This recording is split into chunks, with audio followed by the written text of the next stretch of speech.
नमस्कार मित्रांनो, माझ्या यूट्यूब चॅनलमध्ये आपलं पुन्हा स्वागत. रथसप्तमी माघ महिन्यातील शुक्ल पक्षामधील सप्तमी तिथीला साजरी केली जाते. या दिवशी सूर्यदेवाची पूजा केली जाते.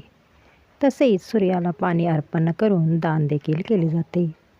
रथसप्तमी कधी आहे, पूजा करण्याची योग्य पद्धत, वेळ आणि रथसप्तमी दिवशी काय करावे ते जाणून घ्या.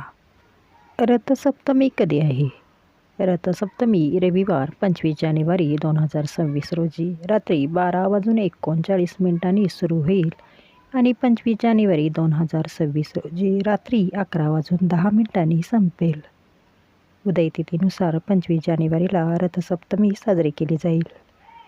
यावर्षी रथसप्तमीला स्नान करण्याचा शुभमुहूर्त पहाटे 5:26 सुरू होईल आणि सकाळी 7:13 असेल.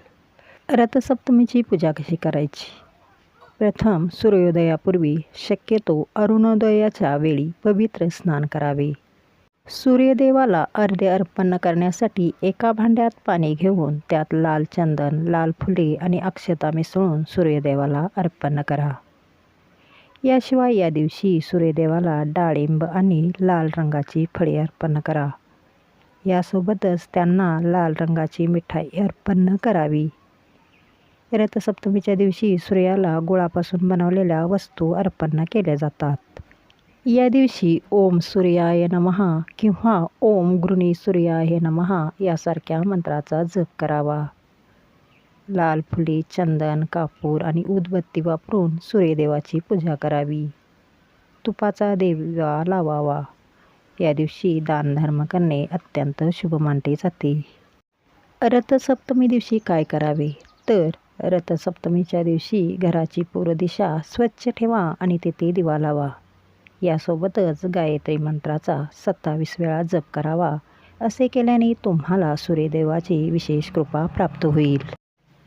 रथसप्तमीच्या दिवशी कुशाच्या आसनावर बसून आदित्य हृदय स्तोत्राचे पठण करावे. यासोबतच तुमच्या वडिलांच्या किंवा तुमच्या वडिलांच्या वयाच्या व्यक्तीच्या पायाला स्पर्श करून आशीर्वाद घ्यावा.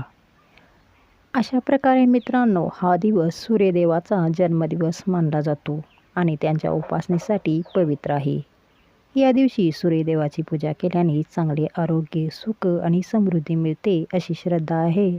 याला उत्तरायणाची सुरुवात देखील मानले जाते, जेव्हा सूर्यदेव उत्तर गोलार्धात प्रवेश करतात. या दिवशी पूजा आणि दानधर्म केल्याने 7 प्रकारच्या पापांपासून मुक्ती मिळते अशी मान्यता आहे.